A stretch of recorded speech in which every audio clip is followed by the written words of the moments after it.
menentukan nasib atau takdir seseorang itu sekarang? Siapa? Siapa? Yang menentukan nasib dan takdir kita adalah diri kita sendiri. Siapa pencipta nasib dan takdir kita?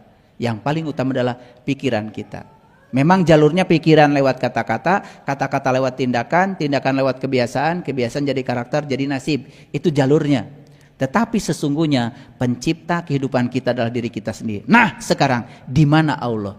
Allah sang kehadiran, Allah sang keberadaan. Ngikuti apa yang menjadi maunya kita. Adil nggak kalau gitu? Ngerti sekarang qada dan qadar? Tambah caang atau tambah pusing? Ya, caang ya. Gitu. Memang saya ngajarnya harus pelan-pelan. Kalau saya nggak pelan-pelan, ngasih contoh dulu, nggak gitu. Itu metodologinya itu. Makanya maaf ya. Memahami sesuatu dengan mengajarkan itu berbeda. Tidak semua orang yang memahami sesuatu bisa mengajarkan. Makanya kenapa sekarang guru itu disebut profesional. Makanya ada sertifikat mendidik. Karena tidak semua orang yang ngerti fisika bisa jadi guru fisika. Tidak semua orang yang ngerti matematika mengajarkan matematika. Karena harus ada sertifikat mendidiknya. Makanya ada yang namanya program pendidikan profesi guru. PPG namanya, pendidikan profesi guru. Karena guru itu sudah profesi. Sama seperti dokter. Bedanya apa? Kalau dokter ngasih obat salah, katingali langsung ayeuna. Guru mah ngasih konsep salah, teu katingali, ta eta amanah guru mah.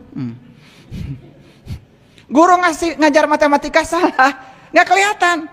Budak teh baru sadar, guru SD na ngasih matematika salah itu paling juga entar di perguruan. Mun sadar eta ge budakna. Makanya guru mah aman. Iya, guru SD ngajar salah, nggak ada, tetap aja. Masih dinyanyikan lagu himne guru toh? Gitu. Nah, itu bedanya. Kalau dokter ngasih obat salah, ayeuna katingali. Lamun guru ngasih pelajaran yang salah, katingalinya teh namanya 10-20 tahun yang akan datang. Makanya guru nggak boleh salah. Itulah, ya, jangan menganggap remeh sama profesi guru. Ya, gitu. Pertanyaan selanjutnya, mungkinkah Allah yang Maha Pengasih, Maha Penyayang bertindak sewenang-wenang menentukan keadaan seseorang menurut kehendaknya sendiri? Mungkin? Enggak mungkin. Dia Maha Pengasih, Maha Penyayang. Tapi Allah sudah ngasih pilihan. Nah, siapa yang dikasih pilihan oleh Allah? Siapa? Dari semua makhluk yang dikasih pilihan oleh Allah siapa? Hanya manusia. Kenapa manusia dikasih pilihan? Kenapa? Karena manusia dikasih kecerdasan yang melampaui kecerdasan semua makhluk. Didinya intinya manusia itu. Makanya manusia itu ditunjuk oleh Allah menjadi khalifah. Khalifah itu bukan penguasa, bukan. Khalifah itu artinya adalah wakil yang ketitipan untuk menjaga. Makanya khalifah itu bukan penguasa, khalifah itu penjaga. Selama ini mengartikan khalifah penguasa, lalu semena-mena di bumi ini ya mengeksploitasi bumi untuk kepentingan dirinya sendiri. Oke, lanjut. Kalau sudah ngerti sampai sini, sorry. Baik. Nah, saya tadi bicarakan umur ditentukan siapa? Umur memang ditentukan oleh Allah. Tapi cara Allah menentukan umur bukan si A sekian tahun, si B sekian tahun. Allah menentukan umur berdasarkan hukum alam semesta. Jadi artinya walaupun data seseorang itu ya, datanya misalnya umurnya pendek, tapi kalau dia memiliki keinginan kuat untuk berumur panjang dengan mengubah pola hidupnya, apakah itu diizinkan oleh Allah? Diizinkan, kan ayatnya tadi bilang Allah bisa mengubah nasibnya. Betul nggak? Nah, makanya ada kata-kata di Quran seperti ini. Perhatikan saya. Katakanlah, Ini Quran surat Yunus ya ayat 49. Aku tidak berkuasa mendatangkan kemudaratan dan tidak juga berkuasa mendapatkan kemanfaatan pada diriku, melainkan Allah yang menghendaki. Jadi kita walaupun diberi oleh Allah kudrat dan iradat untuk menentukan pilihan, tetapi kita tidak bisa merealisasikan pilihan kita tanpa kehadirannya. Gitu maksud ayat ini.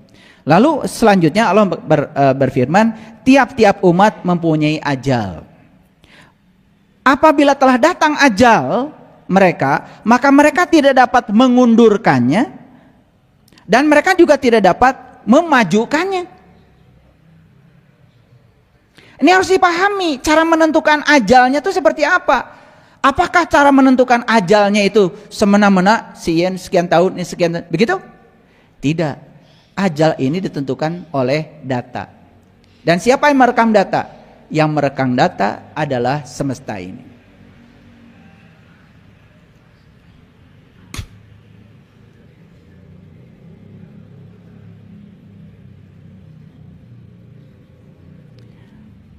Gitu. Karena kita selama ini memahami begitu seseorang meninggal, lihat saya semua, seseorang meninggal, langsung ayat ini keluar kan ketika di kuburan. Betul? Yusuf? Betul kan? Pasti ayat ini kan likulli umatin ajalun idza jaa ajaluhum fala yastakhiruna sa'a. Ini sering dibaca. Oh, ini udah ajalnya, udah harus mati hari ini. Tidak bisa diundurkan, tidak bisa dimajukan. Pemahaman kita ditentukannya oleh Allah dak aja hari ini. Lalu semua itu ditempuhkan oleh Allah. Tentang cara hidup orang ini seperti apa, tentang pola hidupnya seperti apa, pola pikirnya seperti apa. Toh sih ada paling aman mah tempuhkan oleh Allah sadayana. Padahal sebetulnya yang namanya ajal itu terjadi karena pertemuan antara dua kudrat. Sama seperti ini, tidak ada pertemuan kalau nggak ada kalian, nggak ada saya. Pertemuan itu selalu ada dua pihak, betul? Jadi ajal itu harus ada dua pihak. Ada pihak kitanya, ada pihak Allahnya. Nah, ketika pihak kita dan pihak Allah bertemu, di situ ajal.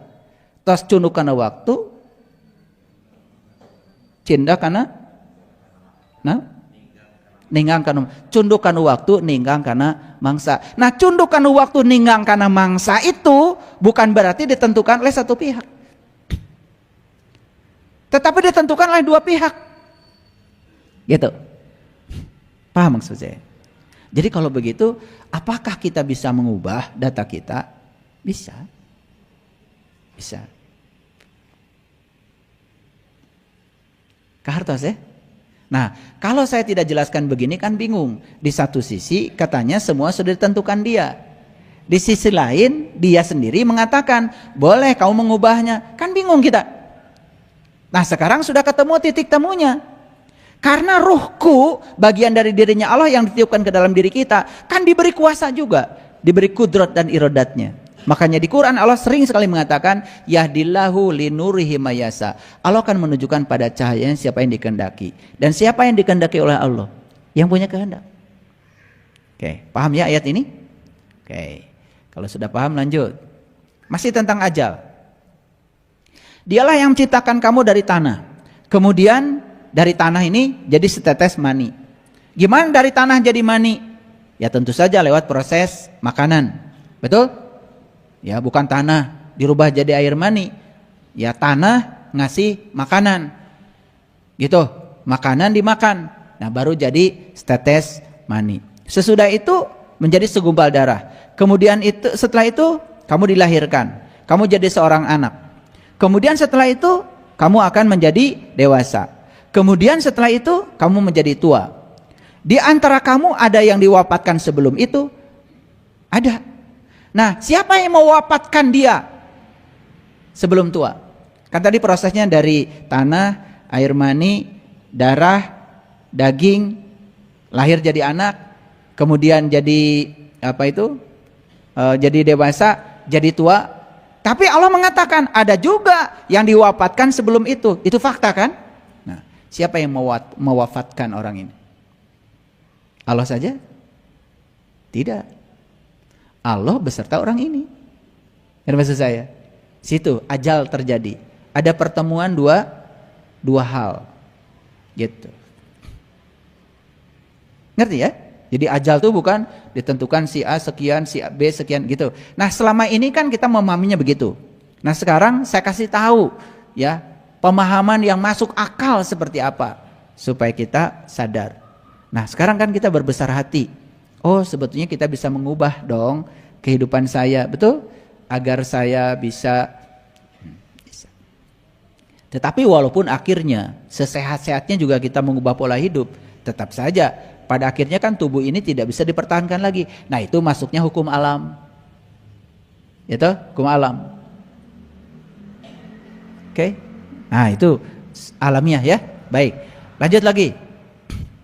Tentang umur sekarang. Dan sungguh kamu akan mendapati mereka manusia yang paling tamak kepada kehidupan, bahkan lebih tamak lagi dari orang-orang musyrik. Masing-masing mereka ingin agar diberi umur 1000 tahun. Padahal umur panjang itu sekali-kali tidak akan menjauhkannya dia dari siksa. Allah Maha mengetahui apa yang mereka kerjakan. Jadi ayat ini mengatakan sebetulnya kan manusia ini inginnya kan hidup 1000 tahun. Kan ada lagunya kan, ingin hidup 1000 tahun lagi ya. Nah, itu sebetulnya boleh, ingin hidup 1000 tahun boleh, walaupun tidak sampai 1000 tahun. Setidak-tidaknya ingin hidup sehat, ya kan, berkelimpahan, bahagia, kan gitu. Dan semua itu tergantung pada kita sendiri. Nah, kemudian kita lihat di Quran surat Al-Fatir ayat yang ayat yang ke-11. Dan Allah menciptakan kamu dari tanah, kemudian air mani, kemudian Dia menjadikan kamu berpasangan. Jadi pasangan itu jasmani dan rohani, bukan suami istri. Dan tidak ada seorang perempuan pun mengandung dan tidak pula melahirkan, melainkan dengan sepengetahuannya. Jadi sebenarnya yang melahirkan anak kita bukan kita. Yang melahirkan anak kita itu Allah. Betul? Kita cuman jadi lantaran melahirkan anak kita, kan begitu. Dan sekali-kali tidak dipanjangkan umur seseorang yang berumur panjang, dan tidak boleh dikurangi umurnya, melainkan sudah tertulis dalam kitab. Nah, kitab itu data tadi. Data apa? Qadha. Ya toh? Itu sudah tertulis dalam kitab. Kitab siapa? Kitabmu sendiri. Di mana adanya? Di datamu, yaitu qadha. Paham sekarang? Nah, ini ayatnya. Diperkuat ya ayatnya. Silakan dicatat nama-nama ayatnya. Lalu Quran surat Al-Fatir ayat 37, dan mereka berteriak di dalam neraka itu, ya Tuhan kami, keluarkanlah kami, niscaya kami akan mengerjakan amal soleh yang berlainan dengan yang telah kami kerjakan. Jadi orang ini berteriak dalam neraka sudah mengerjakan amal soleh, tetapi amal soleh yang dikerjakan malah memasukkan dia ke dalam neraka. Maka dia janji ingin keluar dari neraka, ingin mengerjakan amal soleh yang berlainan. Nah, makanya harus tahu amal soleh ya. Itu. Nah, tetapi jawaban Allah apa? Apakah kami tidak memanjangkan umurmu dalam masa yang cukup untuk berpikir? Jadi para sahabat, ayat ini mengatakan pada kita bahwa kita dipanjangkan umur satu tujuannya, hanya untuk berpikir. Tahu berpikir? Tahu apa tidak? Kalau tidak saya kasih tahu. Berpikir udah tahu belum? Ya bilang aja belum tahu. Berpikir udah tahu belum? Belum. Mangut-mangut aja. Tahu berpikir udah. Mikirin beras gitu. Hati tahu. Berpikir berarti menggunakan pikiran. Kalau menggunakan pikiran, ada yang digunakan, ada yang menggunakan. Yang digunakan pikiran, siapa penggunanya? Tuh kan bingung kan? Makanya mangut-mangut aja kayak yang bener. Lihat sekali lagi, manusia dipanjangkan umurnya untuk berpikir. Berpikir berarti menggunakan pikiran. Menggunakan pikiran berarti ada dua. Ada yang digunakan, ada yang menggunakan. Yang digunakan pikiran, siapa penggunanya? Manusia. Yang digunakan adalah pikiran, penggunanya adalah kesadaran. Makanya manusia yang sudah punya kesadaran, dia bisa menggunakan pikirannya. Makanya pikiran berada di bawah kendali kesadarannya. Nah, kebanyakan manusia dikendalikan oleh pikirannya. Dan dia menganggap dirinya adalah pikiran. Ayo, sekarang saya tanya. Ada rasa takut nggak sekarang di sini? Ada rasa takut nggak? Kalau sekarang ada rasa takut, kita itu sekarang sedang digunakan pikiran. Karena pikiran sedang membawa kita ke masa depan. Ada kesedihan nggak di sini sekarang? Ada? Berarti kita sedang digunakan pikiran. Dan pikiran sedang membawa kita ke masa lalu. Coba kita hadir di sini saat ini sekarang. Hadir sebenarnya di sini. Maka pikiran hadir di sini. Pikiran sedang berada dalam kendali kesadaran. Itu namanya menggunakan pikiran. Jadi pengguna pikiran itu namanya kesadaran. Baru ngerti ini teh? Kumaha ngaji teh? Tetamat wae. Jadi manusia itu dipanjangkan umur supaya dia menggunakan pikiran. Siapa pengguna pikiran? Kesadaran. Oleh karena itu maka kita harus menemukan jati diri kita sendiri agar kesadaran bisa menggunakan pikiran. Nah, pikiran yang dikendalikan oleh kesadaran persis seperti sopir yang dikendalikan oleh penumpang. Kita ini majikan nih, naik mobil. Sopirnya jangan semena-mena. Ini sopir langsung bawa ke sini, karena nggak disuruh. Ada nggak supir gitu? Dipecat tuh pikiran, supir kayak gitu.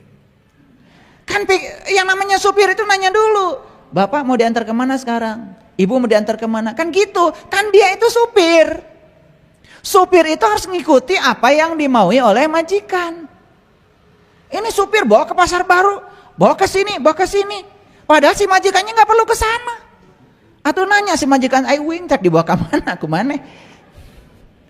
Nu dunungan teh saha ya teh. Kan gitu.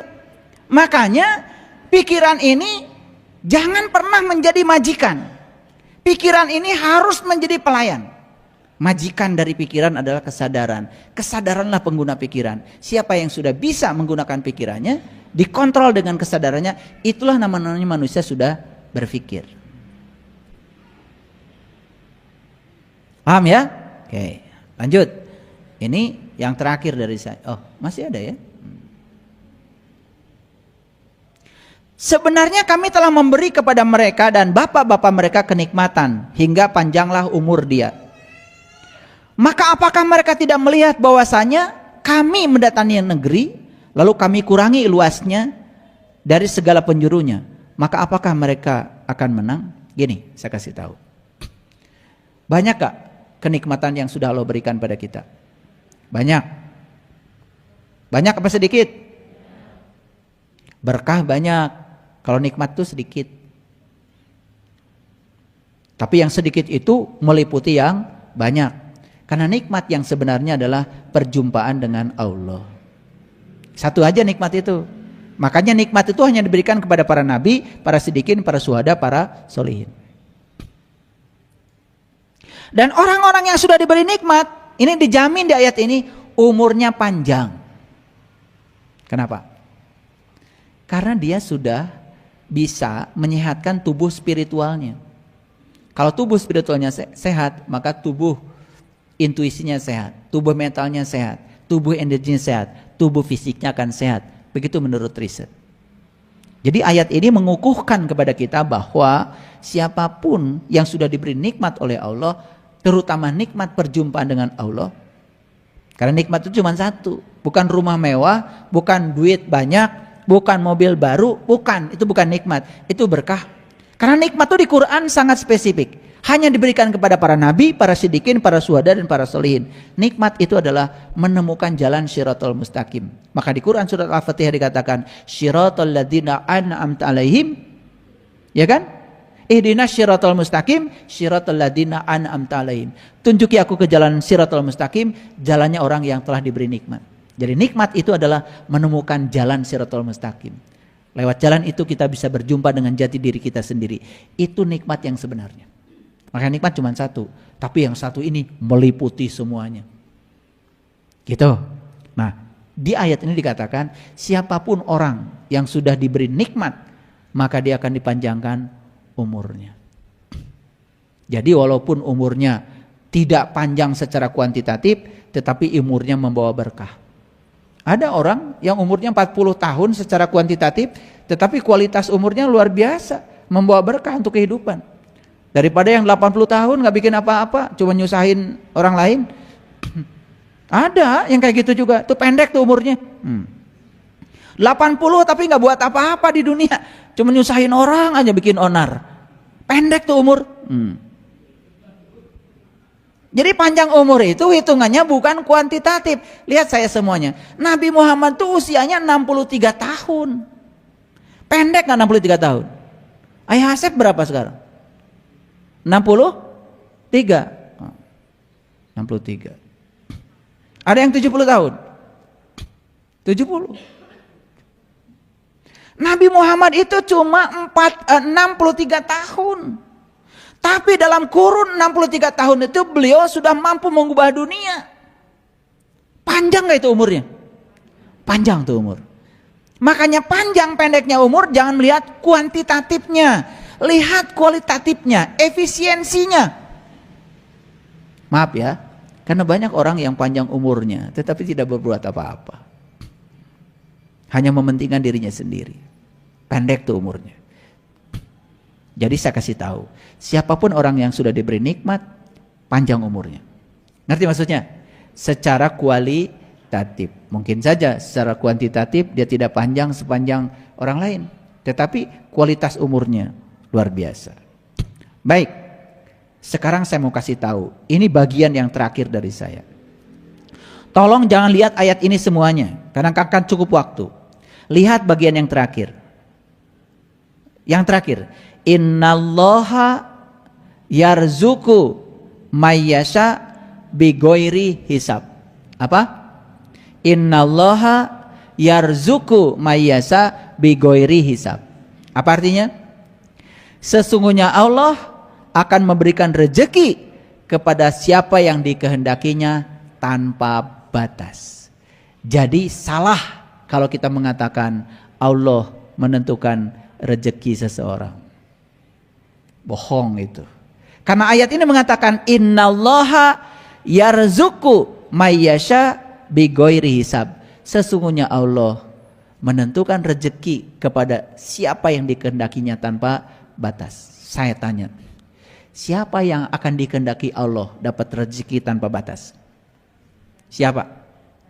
Yang ingin punya rezeki tanpa batas. Begitu kita ingin, Allah akan menghendakinya. Kenapa rezeki kita terbatas? Karena begitu lihat sepatu harganya mahal, langsung ngaleos, mahal. Moal beunghar nu kitu mah. Tapi yang ngotot, saya pasti beli sepatu ini nanti. Saya pasti kebeli. Tidak berpikir mahal, tapi berpikir kebeli, pasti kebeli. Maaf ya, yang ikut bangun Jelekong. Sekarang kalian ikut bangun itu cuma jalannya aja. Maaf, yang murahnya. Beli tanahnya saya nggak ribut. Jebret beli tanah. Saya bebaskan semuanya. Jalan udah saya bebaskan semuanya. Ada yang tanya sama saya, ayah guru katanya tiap sore ke Jelekong. Iya, bayar tanah. Yang depan mahal ya ayah? Enggak. Tanah mah buatan Allah. Duit mah buatan Peruri. Pasti kabeli. Kebeli kan semua. Makanya saya kukulunuan aja sendiri daripada recok.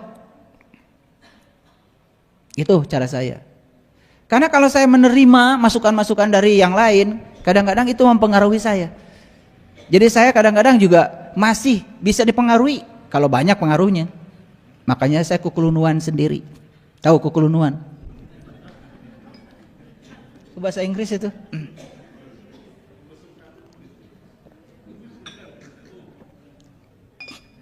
Taunya kalian sekarang tanah udah beres, itu aja.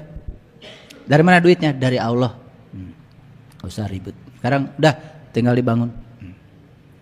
Kalau saya berpikirnya, wah tanah mahal, yang pinggir jalan mahal, selalu begitu, nggak kebeli. Karena saya berpikir kebeli, ada aja jalannya. Masih ingat kan judul saya? Begitu kita berpikir mungkin, semua jalan terbuka. Begitu berpikir tidak mungkin, semua jalan tertutup. Kenapa semua jalan tertutup? Karena kita berpikir tidak mungkin. Terima kasih. Assalamualaikum warahmatullahi wabarakatuh.